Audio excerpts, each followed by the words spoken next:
Durante 3 anos, não houve chuva em Israel.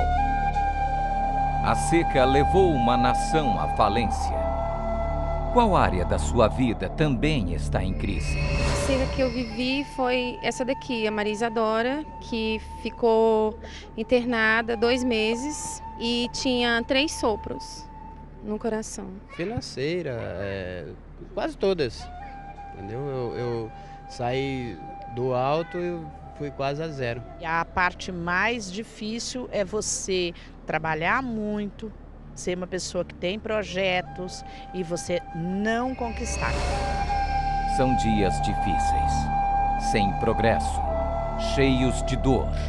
Quando nada dá certo, só existe uma saída. É tudo ou nada. Chegou a hora de desafiar a própria fé e colocar Deus à prova. Lance o seu desafio. E assim como Elias, que clamou a Deus e o fogo desceu para respondê-lo, Deus também vai atender à sua necessidade. Quem é o Deus em quem você tem crido? O Deus pregado, apresentado por esse mundo ou esse aqui? O de Abraão, Isaac e Israel. Porque se é ele, então ele tem que responder com fogo ao que você fizer.